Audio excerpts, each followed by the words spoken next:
인류는 항상 깊은 바다의 매력에 매료되어 왔습니다. 물은 우리를 매료시키는 동시에 우리를 두렵게 하고 놀랍게 하는 무언가가 있습니다. 그도 그럴 것이 물은 지구상에 가장 많이 존재하는 물질이며 공기와 함께 우리가 알고 있는 생명체를 가능하게 하는 주요 성분이기 때문입니다. 물은 지구 표면의 70% 이상을 덮고 있지만 이 중 95%는 아직 탐사되지 않았습니다. 심연에 대한 이러한 매력으로 인해 많은 사람들이 잃어버린 도시 아틀란티스와 같은 다양한 신화와 전설을 만들어냈습니다. 이 전설에 따르면 9,000년 전 거대한 해일에 의해 사람이 살던 도시가 바다 밑에 완전히 파묻혔다고 합니다. 오늘 우리가 이야기할 것은 아틀란티스가 아니라 과학적으로 육지로 존재하는 8번째 대륙입니다. 우리가 모르는 사이에 이미 부분적으로 방문했을 수도 있는 곳입니다. 그곳은 바로 뉴질랜드입니다. 뉴질랜드의 과거와 현재를 둘러보기 전에 지질학적으로 모든 것이 시작된 곳으로 돌아가는 것이 중요한데 그 이유는 이전에 또 다른 초대륙이 존재했기 때문입니다. 지질학적 거인 종족의 마지막 종족인 곤드와나라는 초대륙에 대한 이야기입니다. 여행자 여러분, 오늘 우리는 잊혀진 대륙을 찾아 지구의 신비를 탐험할 것입니다. 바로 뉴질랜드입니다. 새로운 모험을 떠나기 전에 영상을 좋아요 눌러주시고 채널을 구독해 주시기 바랍니다. 감사합니다. 즐거운 여행 되시길 바랍니다.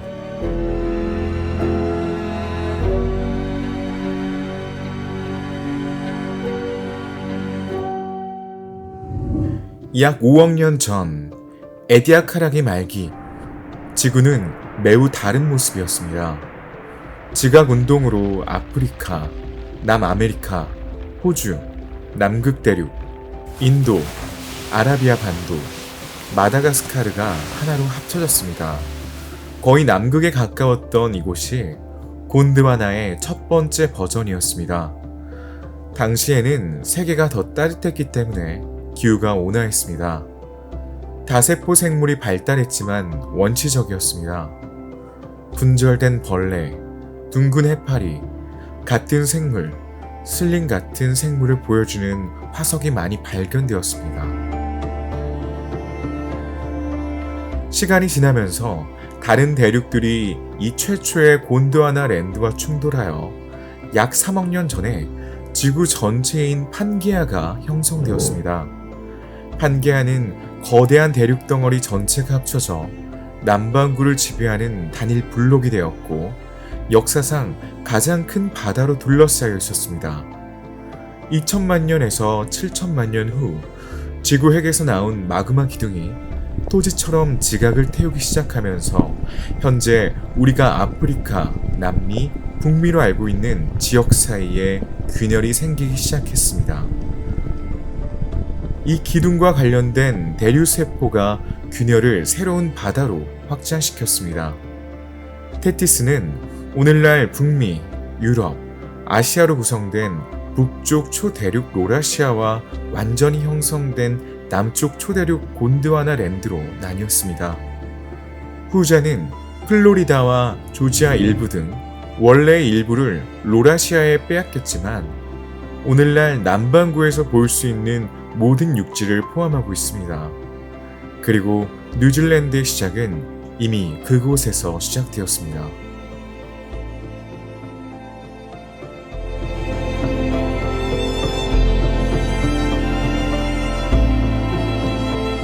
여기가 바로 뉴질랜드의 땅입니다.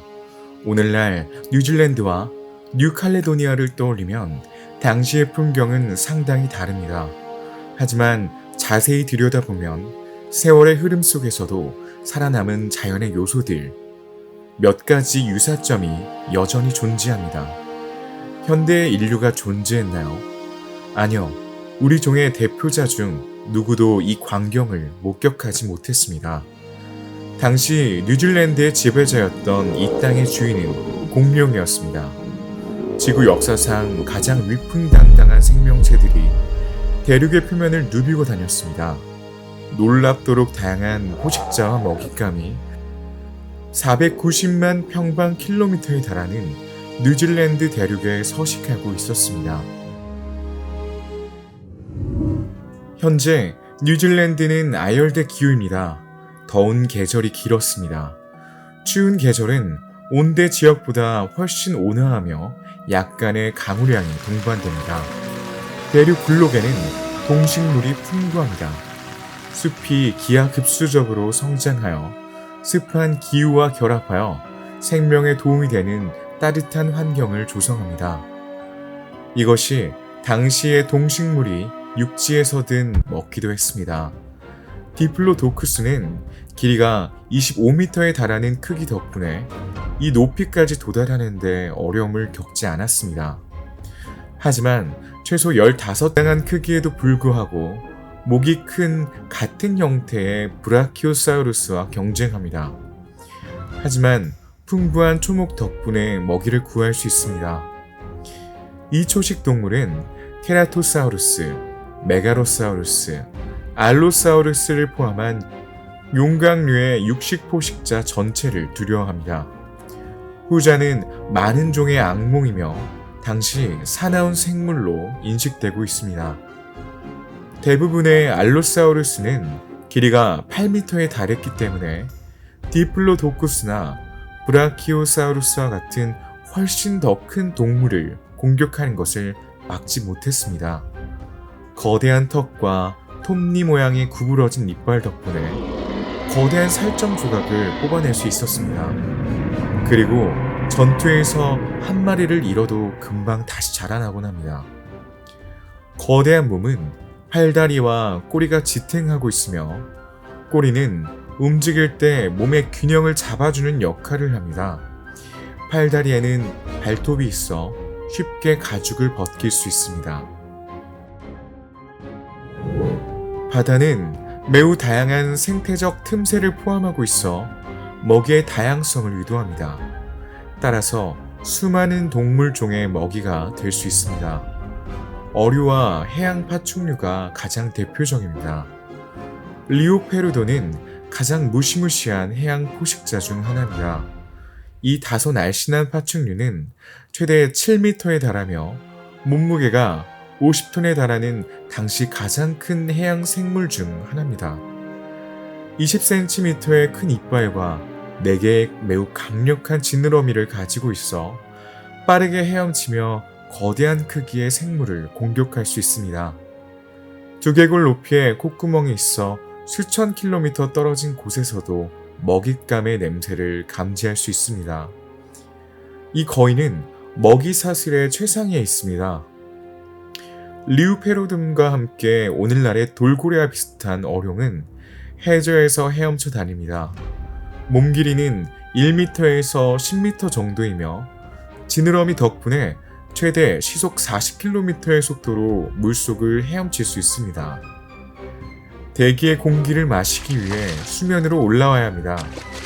긴 주둥이와 날카로운 이빨로 잡은 물고기, 알, 암모나이트, 벨렌나이트 등을 먹이로 삼곤 합니다. 수장룡은 또한 물속에서 이 생물들과 함께 살아갑니다. 이 수생 무척추 동물은 희귀한 특징을 가지고 있는데 노 모양의 지느러미 4개가 장착되어 있기 때문에 날아다니는 효과를 낼 수 있으며 수중 기동을 더욱 편안하게 해줍니다. 몸 길이 1.5m에서 15m 사이의 수장룡은 몸은 크고 꼬리는 짧습니다. 긴 목 덕분에 머리를 작살처럼 사용하여 멀리서도 먹이를 잡을 수 있었습니다. 바다에서 무척추 동물은 루디스트로 대표됩니다. 플랑크톤과 암모나이트가 널리 퍼져 있습니다. 루디스트는 해양 이메페류 연체동물로 몸 전체가 2개의 뚜렷한 부분으로 구성된 껍질로 덮여 있습니다. 그들은 따뜻하고 산소가 공급되는 물에 살기 때문에 얕습니다. 플랑크톤 중에서도 규조류는 먹이를 먹는 습성 덕분에 그 수가 많고 다양합니다. 이수생 미생물은 종속 영양성, 혼합 영양성 또는 광합성일 수 있습니다. 이들은 많은 생물에게 영양분을 전달하여 미세 조류의 개체수를 조절하는 역할을 합니다. 암모나이트는 두 종류 연체동물에 속하는 해양동물 그룹입니다. 그들의 껍질은 나선형이며 마지막 구획은 동물이 차지합니다. 다른 롯지는 사이펀 덕분에 부양을 제어하는 데 사용됩니다. 지름이 몇 밀리미터에서 2미터 이상까지 측정할 수 있습니다. 노틸러스와 비슷하지만 오늘날 자연에서는 문어, 오징어 또는 갑오징어와 같은 촉수가 장착된 머리가 있는 유기체로 대표됩니다. 암모나이트는 무리를 지어 물속을 이동합니다. 암모나이트의 가장 큰 포식자는 모사사우루스로 후각이 뛰어나고 먹이를 따라다니는 15m 길이의 탐욕스러운 동물입니다. 공중에서는 익룡이 지배적인 그룹입니다. 모든 증거는 익룡이 최초로 날아다닌 척추 동물임을 암시합니다. 익룡은 시조세목으로 오르니토디리드어과에 속하며 공룡이 아니므로 새가 아닙니다. 넓은 날개는 박쥐와 같은 피부막인 표피로 이루어져 있습니다. 일부 종은 솜털로 덮여 있습니다. 크기는 표본에 따라 매우 다양합니다. 네미콜롭터러스는 참새와 비슷한 크기입니다. 케찰코 아틀라스와 같은 다른 종들은 현대 사회에서 비슷한 크기가 없습니다. 날개 길이가 작은 비행기 크기인 12m가 넘는 이 생물은 몸무게가 300kg이 넘습니다. 익룡은 난태생이며 땅 위에 있을 때는 네 발로 걷습니다. 그들의 식단은 매우 다양하며 곤충, 물고기뿐만 아니라 조개류도 먹습니다. 용과 같은 외모가 인상적인 익룡이 있는데 바로 타푼가카 샤위입니다. 날개 길이가 최대 7m에 달하는 지구상에서 날 수 있는 가장 큰 생물 중 하나입니다. 뒷다리는 짧고 길이가 1m에 달하는 두개골은 약 40개의 날카로운 이빨로 장식된 창 모양의 주둥이로 끝납니다. 이 육식동물은 주로 물고기를 먹습니다. 이 종은 비행의 역학에 중요한 역할을 하는 아렉턱 수준의 인상적인 뼈 문장이 특징입니다. 따뜻하고 습한 기후 덕분에 뉴질랜드 땅의 대부분을 덮고 있는 풍부한 식물이 번성하고 있습니다. 숲에는 아라우카리아, 소나무과, 턱갈나무과, 탁소디아카가 있는 침엽수가 가득합니다. 이 종들은 거치식물에 속하며 이는 열매로 둘러싸여 있지 않은 알몸의 씨앗을 생산한다는 것을 의미합니다. 이 열대우림의 생태계는 당시 중요한 자연 서식지를 구성했습니다. 아라우카리아 속은 뉴질랜드 시대의 최대 확장에 도달했습니다. 현재 세계에서 가장 오래된 침엽수이자 개통 발생학적으로 가장 원시적인 침엽수입니다. 이 나무는 가파르지만 햇볕이 잘 드는 경사면에 군락을 이루며 서식합니다. 가지가 규칙적인 십자형으로 배열되어 기하학적인 측면이 있습니다. 그들은 가지뿐만 아니라 줄기에 비늘로 덮여 있습니다. 처음에는 어린 나무가 자라지 않지만 매년 30cm씩 자라며 나이가 들면서 돔을 형성할 때까지 둥글게 되는 피라미드 모양을 취합니다. 베네티탈과 같은 종자식물은 저 위도에서 발견됩니다. 두꺼운 줄기가 특징인 이 종자의 잎은 사이카의 인상적인 잎과 비슷합니다. 그 외에도 나무 양치류나 딕소니아 안타티카와 같은 양치류와 은행나무가 있습니다. 후자는 꽃이 없는 식물의 일종입니다. 그들은 100년 이상 살 수 있고 가벼운 토양에 적응하기 때문에 수명이 매우 깁니다. 평균 높이는 25m에 이릅니다. 나무 껍질은 처음에는 매끄럽고 시간이 지남에 따라 갈라지고 갈색 회색을 띱니다. 중앙 정맥이 없는 손바닥처럼 보이는 두 개의 엽으로 형성된 독특한 입이 있습니다. 반면에 딕소니아 안타르티카는 원시 양치류입니다. 거대한 줄기는 뿌리가 있는 지하 줄기인 일종의 뿌리 줄기이며 성장이 느리더라도 높이가 15m에 달할 수 있습니다. 일부 공룡은 잎을 먹습니다. 말꼬리는 또한 이 울창하고 다양한 정글에 널리 퍼져 있습니다. 현대의 말꼬리가 20에서 50cm인 것에 비해 말꼬리는 8에서 10m에 이르는 현대의 말꼬리종보다 훨씬 더 큰 크기로 진화했습니다. 이 다년생 식물은 줄기와 가지의 마디 수준에서 목걸이처럼 포즈를 취한 잎을 보여줍니다. 습한 환경에서 잘 자랍니다. 자연과 생태계는 수백만 년 동안 균형을 찾은 것처럼 보입니다.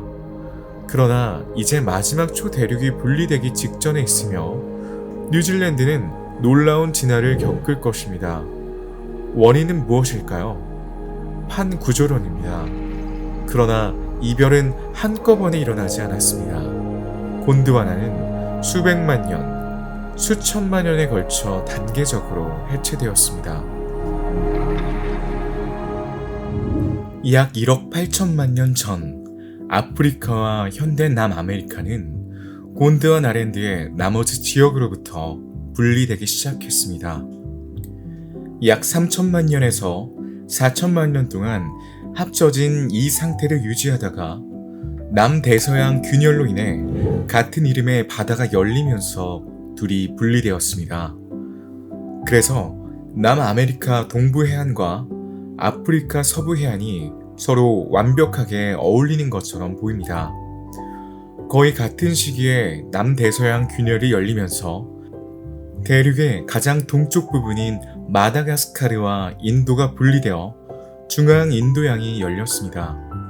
두 대륙은 백악기 말까지 함께 남아 있었습니다. 그 인도는 천천히 유라시아로 이동했습니다. 두 대륙의 충돌은 매우 공격적이어서 수백만 년 후 히말라야 산맥을 탄생시켰습니다. 한편 1억 년 전 태평양을 둘러싼 화산활동 지역인 환태평양 조산대가 발달하는 동안 지각 변동으로 인해 뉴질랜드 블록이 나타나기 시작했습니다. 작용하는 힘은 초대륙 곤드와나에서 완전히 찢어질 때까지 지각이 얇아지는 정도입니다. 이것이 바로 균열의 과정입니다. 이때 태즈만해가 형성됩니다.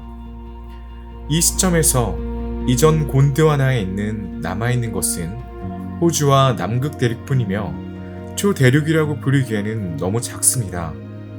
그럼에도 불구하고 두 대륙은 4,500만 년 전까지 함께 남아있었습니다. 그 후 남극 대륙은 기후 냉각과 새로운 육지 주변의 해류 이동의 복합적인 영향으로 남쪽으로 이동하여 얼어붙었습니다. 호주는 남아시아와 충돌하면서 북쪽으로 표류했습니다. 하지만 뉴질랜드의 심연으로의 여정은 여기서 끝나지 않았습니다. 뉴질랜드 대륙은 이제 태평양 표면 아래 94%가 잠겼습니다. 뉴질랜드와 뉴칼레도니아는 육지 덩어리로 남아있습니다. 어떻게 된 걸까요? 뉴질랜드는 약 8천만 년 전에 물속에 잠겼지만 아마도 전체가 잠긴 것은 아니었을 것이며 그 후 다른 사건으로 인해 다시 나타났다가 다시 잠겼을 수도 있습니다. 우리가 확신할 수 있는 유일한 사실은 뉴질랜드와 뉴칼레도니아 섬을 제외하고는 인류가 파도 위로 이 대륙을 본 적이 없다는 것입니다. 그 후 4천만 년 동안 뉴질랜드는 해저의 현재 위치에서 안정될 때까지 표류를 하며 하강을 계속했습니다. 결국 해양판이 뉴질랜드 대륙 지각에서 튀어나와 그란드 테레를 형성했습니다. 그 후 뉴칼레도니아는 국지적인 지각 두꺼워짐의 결과로 생겨났습니다. 뉴질랜드의 경우 태평양 해양판과 남미 대륙판 사이의 충돌과 유사한 충돌의 결과입니다. 접힘과 화산 활동으로 인해 해양 지각의 일부가 대륙 지각 아래로 가라앉았습니다. 또 다른 지각 변동이 발생하여 뉴질랜드 지각이 얇아졌을 것입니다. 대륙판과 해양판은 지각의 구성과 두께가 서로 다릅니다. 일부 산 아래에서는 대륙 지각의 두께가 100km에 달할 수 있습니다. 평균적으로 대륙 지각의 두께는 35km입니다. 주로 화강암과 변성암, 퇴적암으로 구성되어 있습니다. 현무암과 편마암은 평균 두께가 7km인 해양 지각을 구성합니다. 판 구조론의 움직임으로 인해 해양판은 대륙판보다 밀도가 높기 때문에 그들이 떠있는 맨틀에 침강하여 가라앉습니다. 안데스 산맥에서 볼 수 있듯이 대륙과의 충돌로 인해 산이 형성될 수 있습니다. 이 판은 또한 대륙 위로 미끄러져 뉴칼레도니아에서와 같은 오피올라이트 단지를 만들 수 있습니다. 대륙은 너무 가볍고 너무 두꺼워서 맨틀 속으로 들어가 사라지기에는 너무 무겁기 때문에 최소 40억 년 이상 된 암석으로 지구 역사의 일부를 보존하는 반면 밀도 때문에 더 무거운 해양판은 지구 맨틀에 재활용되기까지 최대 2억 년밖에 가질 수 없습니다. 반면에 대서양이 열렸을 때처럼 초대륙이 갈라지면 균열 가장자리에 있는 대륙 지각의 일부가 수백 킬로미터에 걸쳐 뜨거운 금속처럼 얇아집니다. 그 두께가 30km 미만이 되면 퇴적물로 덮인 대륙붕이 되어 해수면 아래로 지나갑니다. 오늘날 뉴질랜드 대륙의 유일한 잔해는 뉴질랜드와 뉴칼레도니아 섬뿐입니다. 표면의 5%만이 해수면 위로 드러나 있습니다. 이 땅을 방문하기 전에 어떻게 발견되었는지 알아보세요. 제임스 쿡은 남극해와 호주, 뉴질랜드를 지도한 최초의 항해사이자 탐험가입니다. 용감하고 야심찬 기질과 모험가이자 인본주의자였던 제임스 쿡은 이전에는 넘지 못했던 모든 한계를 뛰어넘고자 했던 위대한 항해사였습니다. 그의 발견은 태평양에 대한 우리의 지식을 풍부하게 하는데 매우 귀중한 역할을 했습니다. 1768년 제임스 쿡은 인데버호의 사령관으로 임명되어 태평양에서 3차례의 연속적인 탐험을 앞두고 있었습니다. 그는 뉴질랜드와 호주 동부 해안까지 항해한 후 이스터 섬을 연구하기 위해 남극 대륙에 접근하려고 시도했습니다. 그리고 하와이 제도를 발견했습니다. 그의 여행의 첫 번째 부분은 타하티와 1769년 6월 3일로 예정된 희귀 현상인 태양 원반 위 금성 행성의 통과를 관찰하는 것이었습니다. 그러나 젤란디아에 관한 한 이 신화의 시작을 알리는 것은 제임스 쿡의 두 번째 탐험입니다. 선장은 이전에 알려지지 않은 신화적인 테라 오스트랄리스를 찾으라는 명령을 받았습니다. 1769년 영국은 1642년 아벨 타즈만이 발견했지만 당시에는 탐험되지 않았던 뉴질랜드에 도착했습니다. 제임스 쿡은 오늘날 탐험가의 이름을 딴 해협으로 분리된 두 섬을 포함하여 매우 상세한 지도를 만들었습니다. 그는 이렇게 말합니다. 사방으로 끝이 보이지 않는 땅이 펼쳐진 전형적인 대륙을 상상해보세요. 넓은 계곡과 고지대, 구불구불한 평야와 멀리 우뚝 솟은 산맥에 탁 트인 그런 풍경이 있습니다. 그리고 협곡, 계곡, 큰 함물과 분지가 있을 수 있습니다. 이제 바다 밑에 같은 대륙이 있고 대부분 물에 잠겨 있다고 상상해보세요. 그는 실제로 뉴질랜드에 대해 이야기하고 있지만 당시에는 아무도 몰랐습니다. 뉴질랜드의 육지는 중앙에 걸쳐 있고 북쪽으로는 뉴칼레도니아가 눈에 보이는 열대의 끝을 표시합니다. 20세기에 걸쳐 연구가 진행되었지만 2017년에야 국제탐험대인 원정 371팀이 질란디아 또는 테리우 아무이로 명명된 이 8번째 대륙의 존재를 확인했습니다. 연구 결과 이 미세 대륙은 부분적으로 10억 년 이상 된 암석으로 구성되어 있는 것으로 나타났습니다. 이 구주간의 임무는 국제해양 발견 프로그램의 일환으로 남서태평양에서 연구선 조이드 레졸루션에 의해 수행되었습니다. 과학자들의 목표는 뉴질랜드의 독특한 특징을 이해하는 것이었습니다. 세계에서 8번째로 큰 대륙인 뉴질랜드의 500만 평방킬로미터를 2달 동안 탐사했습니다. 하지만 지구의 다른 7개 대륙과 달리 뉴질랜드의 대부분은 수중에 있습니다. 이를 이해하고 지도하기 위해 다양한 과학 도구와 수세기 동안 축적된 지식을 사용하여 상당한 조사가 필요했습니다. 하지만 그 잔해인 뉴질랜드와 뉴칼레도니아는 명확하게 볼 수 있습니다. 뉴질랜드는 남섬과 북섬이라는 두 개의 주요 섬과 700여 개의 작은 섬으로 구성되어 있습니다. 약 2000km 떨어진 호주와는 태즈만해로 분리되어 있으며 뉴칼레도니아에서도 약 1000km 떨어져 있습니다. 지각 융기와 화산 폭발로 인해 다양한 지형과 산봉우리가 만들어졌습니다. 뉴질랜드는 멀리 떨어져 있기 때문에 인류가 발견하고 식민지로 삼은 마지막 큰 땅덩어리입니다. 총 면적 26만 8,680제곱킬로미터의 뉴질랜드는 태평양으로 둘러싸인 15,134km의 해안선을 가지고 있습니다. 한때 뉴질랜드 대부분을 덮었던 거대한 숲은 이제 양들이 번성하는 광활한 평원으로 바뀌었습니다. 마오리족이 삼림 벌채를 시작한 후 서양인들이 더 많은 방목지를 확보하기 위해 삼림 벌채를 계속했습니다. 건조한 이웃 호주와 달리 뉴질랜드는 푸른 시골을 가지고 있습니다. 이는 뉴질랜드가 남반구의 위도인 포유하는 40도의 축에 위치하여 땅에 영향을 받지 않아 바람이 강하기 때문입니다. 이 땅은 비가 자주 내리고 화산 활동으로 평야와 계곡에 안도감을 주었습니다.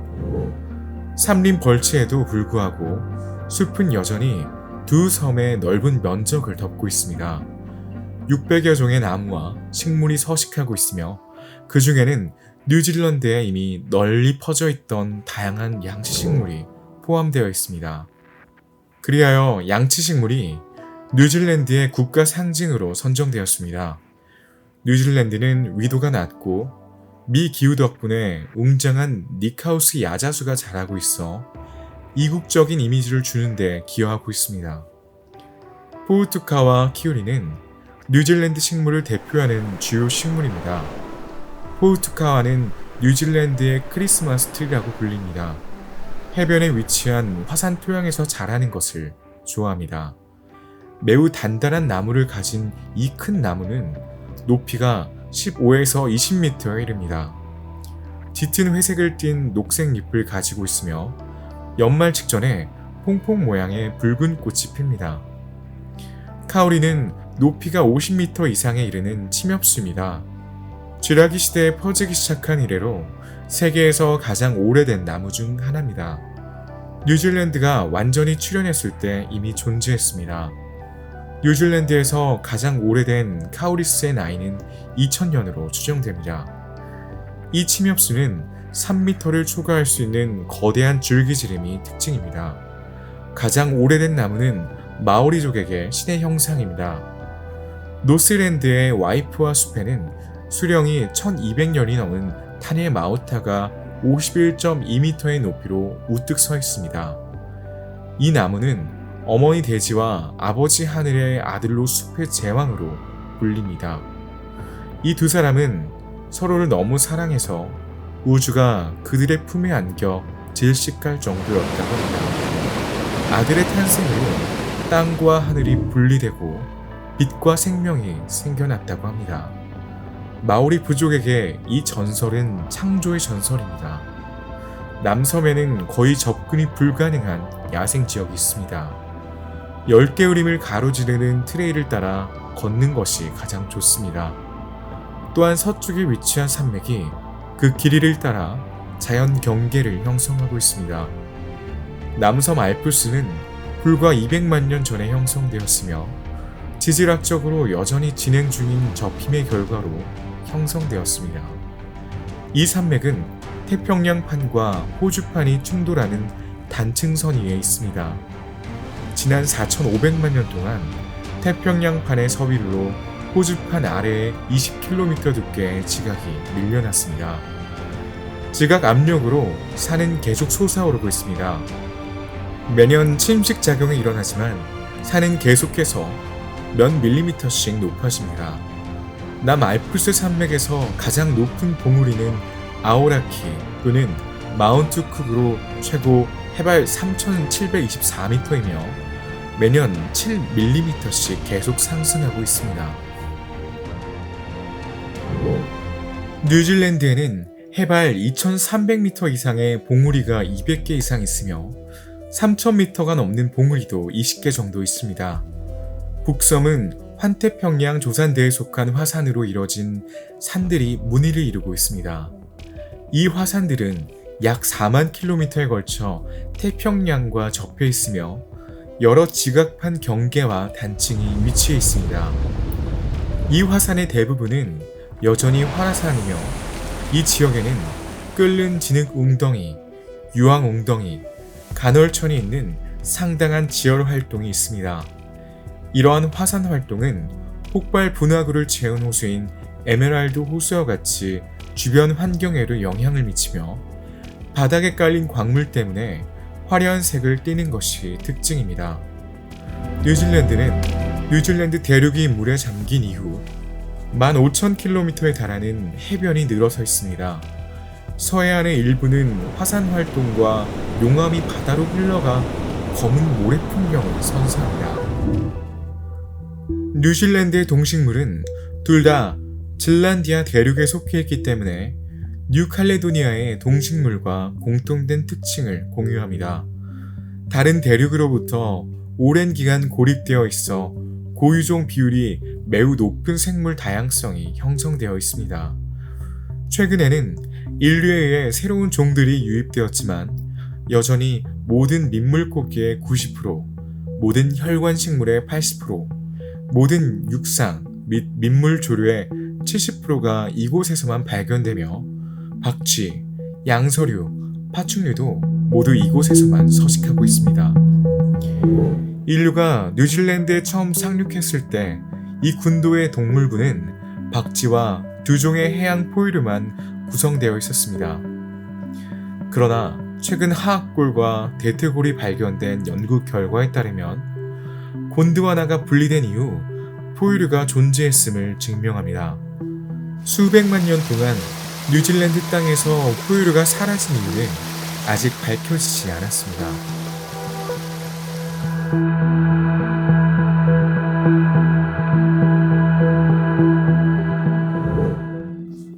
곤드와나 생물 다양성의 많은 요소가 뉴질랜드에서 발견됩니다.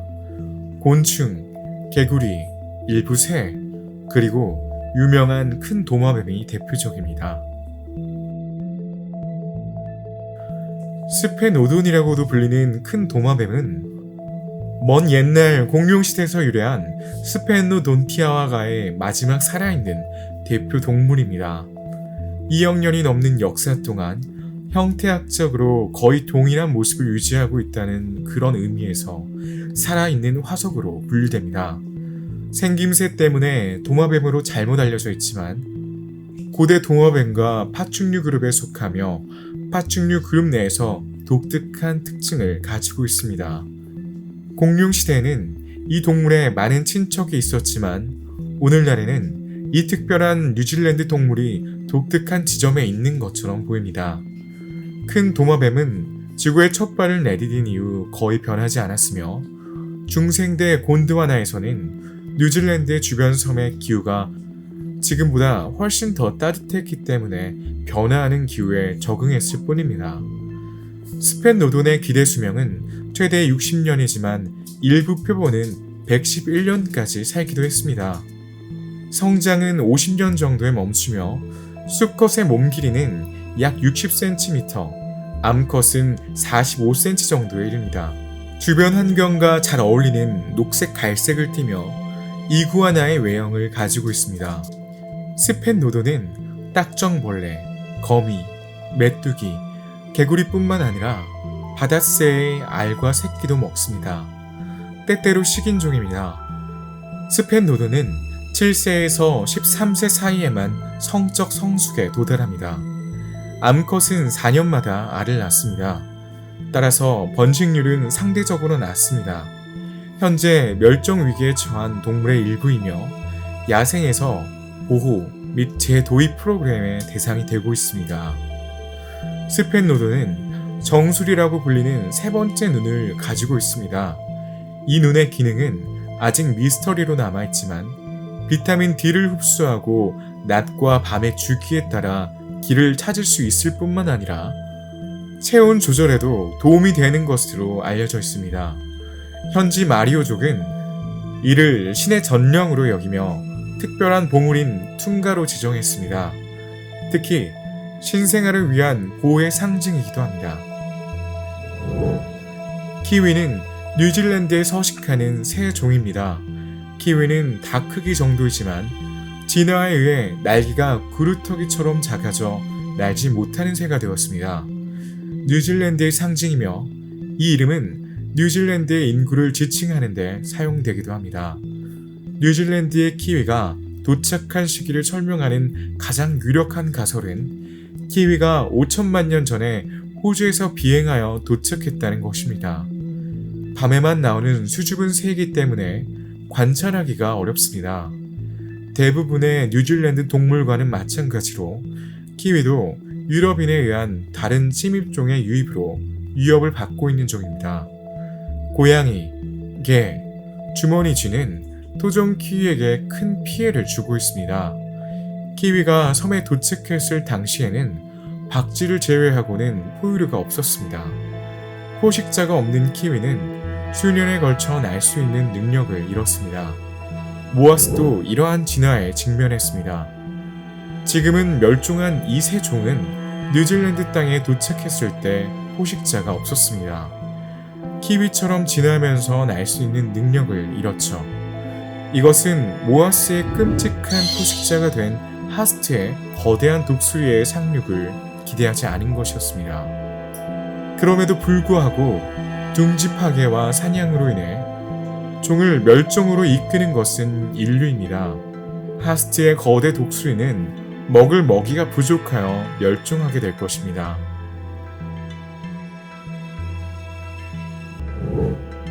박쥐는 약 2천만 년 전에 뉴질랜드에 도착했습니다. 호주에서 온 박쥐는 오랫동안 육상 포유류의 역할을 수행해왔습니다. 덕분에 많은 식물이 수정되고 진화했습니다. 이들은 먹이를 찾아 숲속 쓰레기를 뒤지기 위해 네 발로 땅 위를 걷는 특이한 습성을 가지고 있습니다.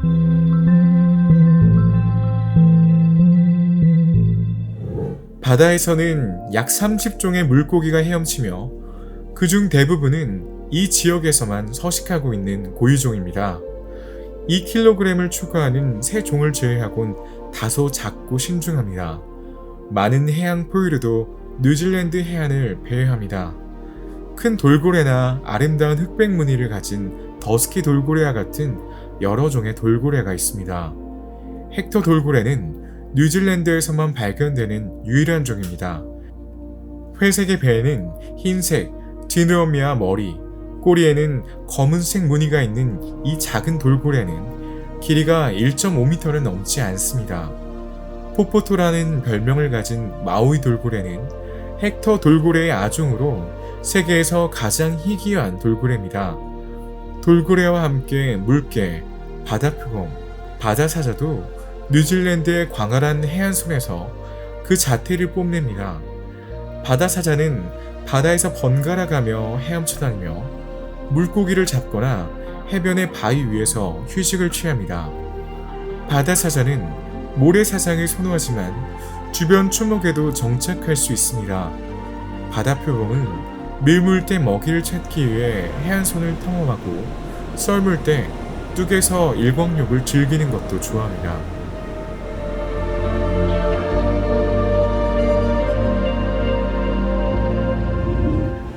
하지만 뉴질랜드의 현재 풍경에서 뉴질랜드아의 흔적은 의심할 여지 없이 약 20km에 걸쳐 펼쳐진 화석숲인 큐리오 베이입니다.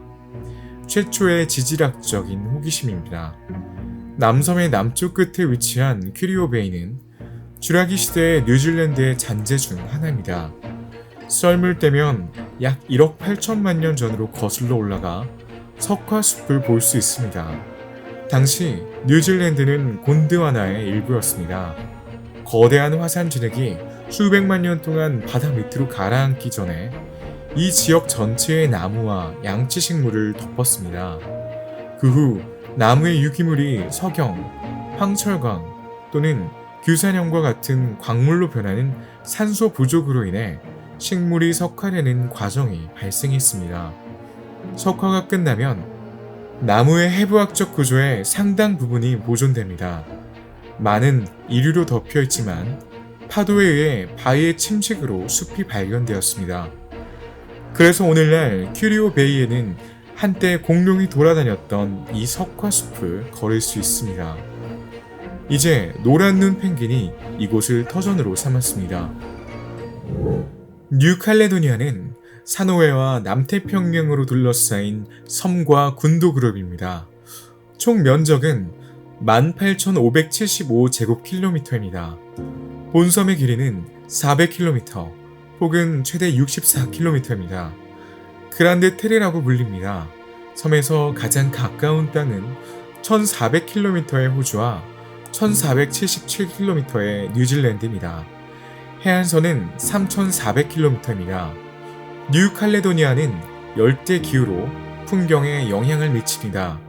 이 섬은 연중 평균 기온이 23도로 비교적 따뜻하고 습도가 73에서 81%로 높습니다. 동쪽과 서쪽 해안은 바람에 똑같이 노출되지 않기 때문에 풍경이 다릅니다. 편서풍에 노출된 동해안은 습도가 더 높습니다. 산과 바다 사이에 낀 해안선을 따라 야자수와 코코넛 나무가 있는 거대한 열대림이 심어져 있습니다. 반면 서해안은 고대 산맥인 촌 산맥이 지배적인 바람으로부터 보호하고 있으며 더 건조합니다. 이쪽은 풀이 무성한 평원과 사바나가 상징적인 니아올리 나무로 그 풍경을 덮고 있습니다. 그런 다음 건조한 숲이 있는 일련의 언덕과 고원이 산을 향해 솟아 있습니다. 한때 해안가에는 바다를 따라 번성하는 열대나무가 지배적이었지만 과도한 염분으로 인해 나무가 고사했습니다. 그 이후로 맹그로브가 지배하고 있습니다. 그란데 테레는 3천만 년 전 태평양판이 호주판 아래로 섭입하면서 형성된 산입니다. 페름기부터 신생대, 즉 제3기까지의 퇴적물과 화산층이 3분의 1을 차지하고 있습니다. 마지막 3분의 1은 초저암석으로 형성되어 있습니다. 초저암의 무게로 인해 지반이 침하되면서 그랑데 테레는 로요테 화산호에서 분리되었습니다. 로열티 제도는 고대 화산 위에 세워졌습니다. 로열티 아크의 화산 활동은 고생대에서 플라이오세 시대 뉴질랜드 동쪽 가장자리 아래 태평양판이 섭입하면서 형성되었습니다.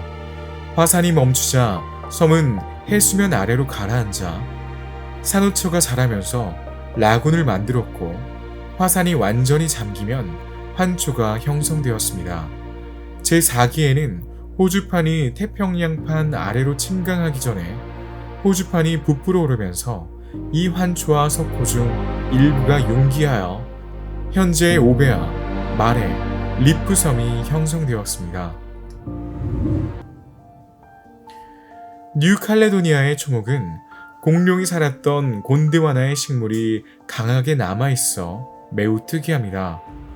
뉴칼레도니아는 뉴질랜드의 대륙 블록에서 형성되었으며 이 대륙 블록이 해체되면서 고립되었습니다. 습한 기후가 온대에서 열대로 바뀌었지만 기온은 안정적으로 유지되었습니다. 백악기 이전의 곤드와난 식물상은 빙하기 동안 호열성종이 사라지는 등 몇 가지 변화만 있었을 뿐 변하지 않았습니다. 이 대산괴는 에오세 이후부터 현대 식물종의 독성이 있는 초저함으로 채워져 곤드와난 종의 유지에 유리했습니다. 이 대산괴는 독특한 종으로 고유종에 대한 기록에 도달합니다. 현재 칼레도니아의 식물상은 주라기 공원과 거의 비슷합니다. 그란데 테레에서 서식하는 종의 80%가 고유종이며 이는 3,380종에 이릅니다. 암보렐라는 지구상에서 가장 오래된 꽃식물입니다.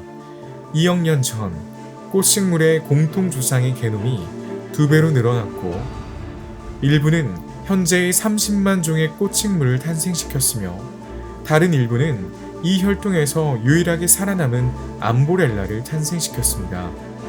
암보렐라는 단 한 종만 포함되는 단일속입니다. 나무의 구조가 양치식물을 연상시키기 때문에 고풍스러운 특성을 지니고 있습니다.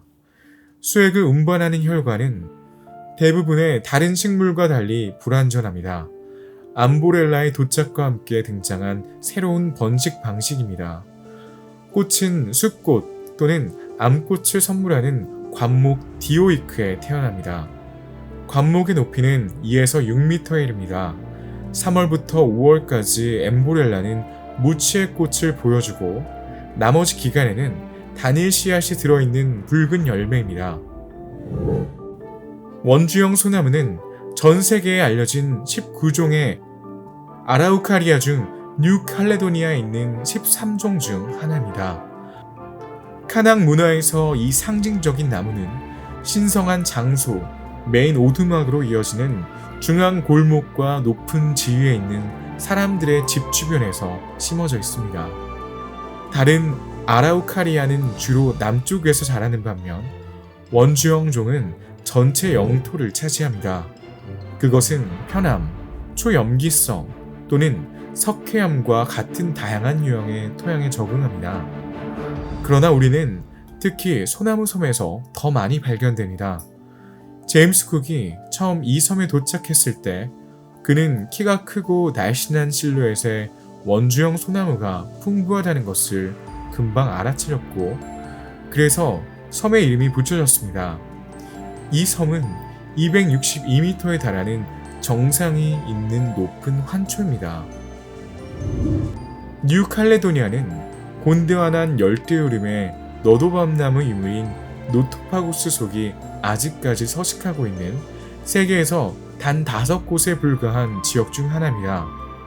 많은 고유종이 산의 습한 숲과 초암석 덩어리에서 발견됩니다.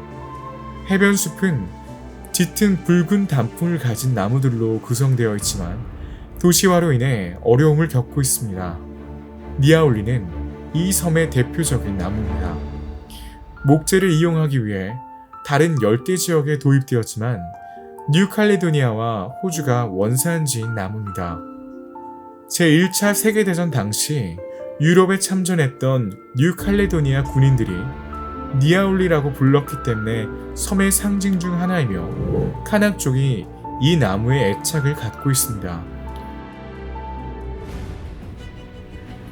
뉴칼레도니아에 서식하는 포유류 중 뉴칼레도니아를 대표하는 포유류는 나일 여우와 박쥐인 키로프테란 뿐입니다. 곤드와나가 분열될 당시 이 섬에는 포유류가 없었고 키로프테라는 항공을 통해 들어왔습니다. 나일 여우는 박쥐와 비슷하지만 크기가 큰 메가키로프테르입니다. 열매를 많이 먹고 몸집이 60에서 80cm에 이릅니다. 얇은 머리가 여우를 연상시켜 나르는 여우라는 이름이 붙여졌습니다. 야행성 동물로 밤에 더 활발하게 활동하며 날지 않을 때는 높은 나무에 거꾸로 매달려 있는 모습을 볼 수 있습니다. 박쥐는 더 작습니다. 뉴칼레도니아에서만 6종이 발견됩니다. 오늘날 뉴칼레도니아에 존재하는 다른 포유류는 모든 인류에 의해 도입되었습니다. 덤불 속으로 탈출한 야생 멧돼지, 약 10만 마리의 소, 쥐와 생쥐, 배에서 밀항한 개와 고양이가 가축으로 살고 있습니다. 카구새는 뉴칼레도니아를 상징하는 새입니다. 이 고유종은 그란데 트레의 열대 우림에 서식합니다. 당만한 크기의 회색 깃털을 가진 이 새는 두 가지 특징이 있는데, 첫째는 키위처럼 날지 않는다는 점이고, 둘째는 새 울음소리라기보다는 개가 카구라고 짖는 소리와 비슷해서 카구라는 이름이 붙여졌습니다.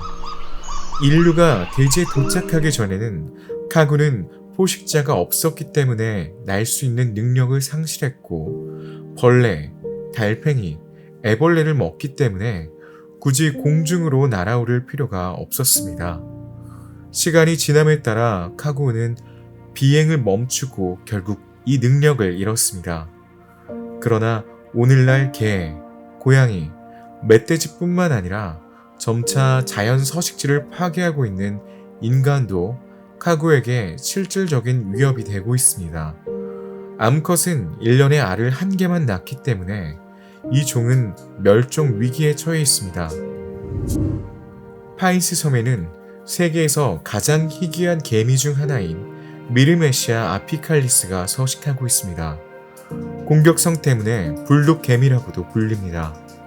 이 희귀한 조상종은 그란데 테레에서는 이미 멸종되었지만 파인스 아일의 일부 지역에서는 여전히 서식하고 있습니다.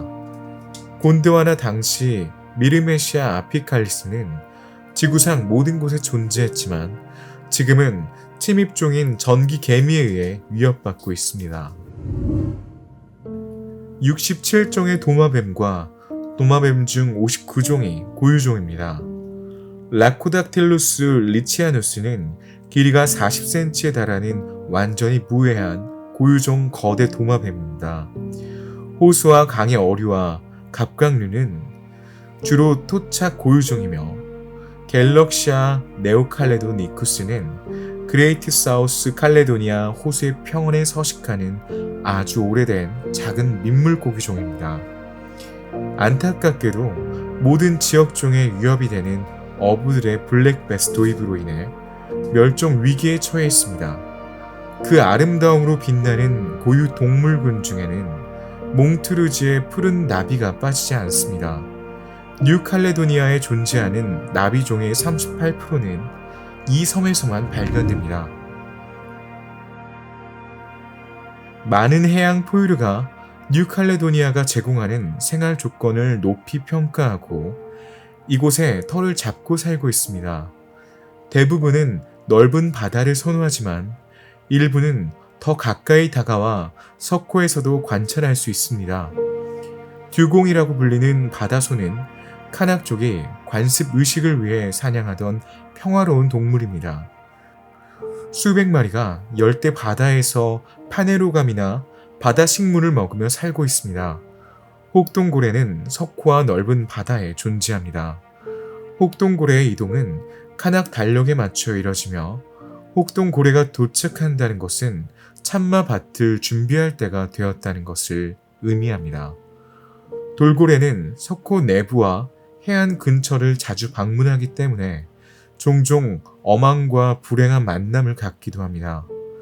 향우고래는 뉴칼레도니아의 심해, 특히 그란데 테레의 베리어 리프 바깥쪽 경사면에서 1년 내내 서식합니다. 뉴칼레도니아에는 다양한 어종이 있습니다. 열대 태평양에 서식하는 3,000여 종의 어류 중 1,200종이 섬 주변에서 발견됩니다. 라군은 다이버들에게 진정한 천국입니다. 물고기들은 산호초나 라군에 있습니다. 산호초에 위치한 뉴칼레도니아는 세계에서 가장 긴 산호초를 보유하고 있습니다. 노틸러스와 말굽게와 같은 오래된 형태의 많은 살아있는 화석과 유기체가 여전히 존재합니다. 산호초에는 작고 화려한 물고기가 이곳의 화려함에 기여합니다. 종종 밝은 노란색을 띠는 나비 물고기, 유명한 광대 물고기 또는 노란색과 검은색 줄무늬가 있는 납작한 물고기인 마이크로칸테가 물속에서 춤을 춥니다.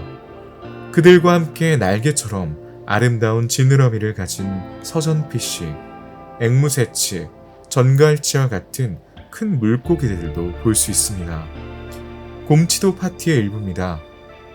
석호와 해안에서는 뉴칼레도니아 사람들이 피쉬 샐러드를 만들 때 특히 귀하게 여기는 지팡이부리, 독이 있는 가시를 가지고 있지만 육질이 뛰어난 피코트, 해변과 맹그로브 근처에 집중적으로 서식하는 흰살 생선도 볼 수 있습니다.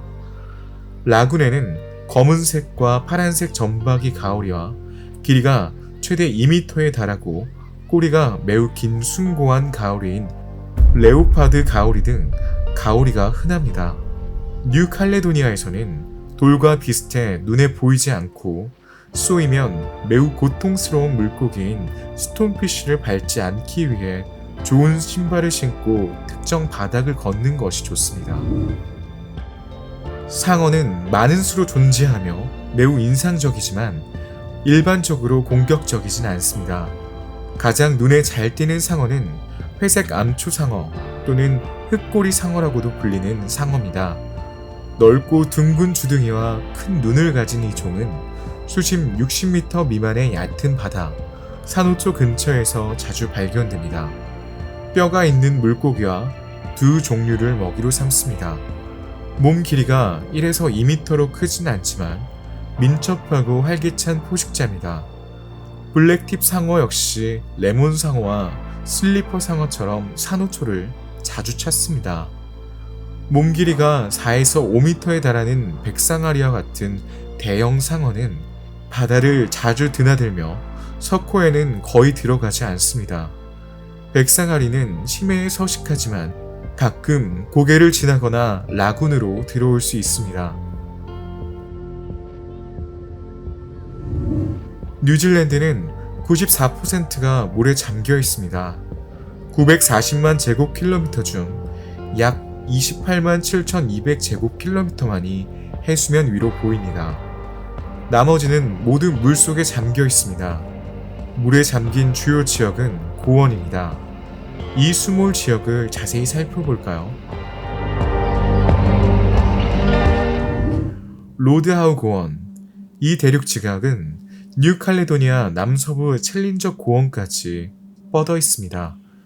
이 고원의 면적은 150만 제곱킬로미터에 달하며 수심 1500에서 2500m에 위치해 있습니다. 이 고원은 미오세 시대의 뉴질랜드가 로드하우 하산 연쇄 마지막 화산인 로드하우 핫스팟 위에 위치했을 때 해저가 확장되면서 형성되었습니다.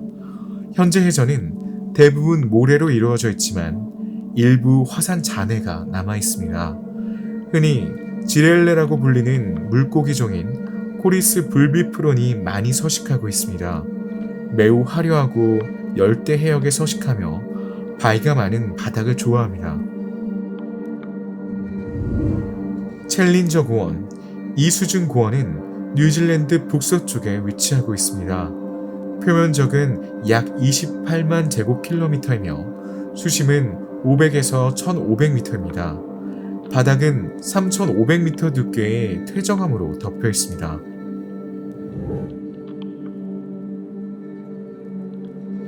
캠벨고원. 캠벨고원은 남섬 남쪽에 붙어 있으며 오클랜드 제도와 바운티 제도와 같은 여러 섬을 지탱하고 있습니다.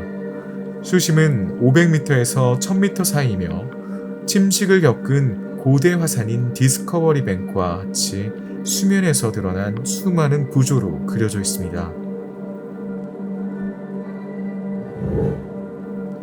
노펑 리프트.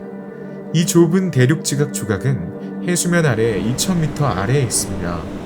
이 균열은 뉴칼레도니아와 뉴질랜드를 연결하며 길이 1400km, 폭 100km입니다. 백악기 말기에 해당하는 8천만 년에서 7,500만 년 전 사이에 곤드와나의 호주 지역에서 분리된 뉴질랜드 대륙 블록의 동쪽 가장자리를 구성합니다.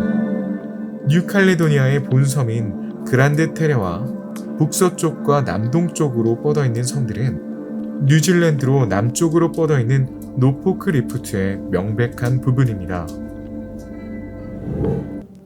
채텀 고원. 뉴질랜드 동부에 위치한 이 고원은 지형학적으로 남섬 동부의 연장선에 있습니다. 물 밖으로 나왔을 때는 수많은 화산으로 덮여 있었습니다. 최근 연구에 따르면 중생대 말기로 거슬러 올라가는 화석이 발견되었습니다. 숲은 주로 아라우카리아와 포도카푸스가 있는 거시 식물이었고, 식물은 리코포디옵시다가에 속하는 것들이었습니다. 이 지역에는 많은 절지동물이 살았습니다. 이 고원은 케르마덱 트로프와 마찬가지로 3,000m에 이르는 인상적인 깊이가 특징입니다. 뉴질랜드와 독일의 과학자들은 뉴질랜드 북섬에서 북동쪽으로 1,000km 떨어진 케르마덱 화산호를 따라 6주 동안 임무를 수행했습니다. 태평양의 해저 화산에 대한 실제 연구 작업으로 그중 일부는 해저 2,500m까지 솟아있습니다. 이 연구는 태평양과 호주판의 섭입에 의해 형성된 케르마덱 트로프에 초점을 맞췄습니다. 이 해구는 깊이가 1050m가 넘습니다. 이 해구는 특정 동물군을 보호하고 있으며 특히 34cm의 거대한 양서류가 발견되었는데 이 종의 크기는 보통 약 2.5cm입니다. 또한 심해 해양 어류의 일종인 바다 민달팽이도 발견됩니다.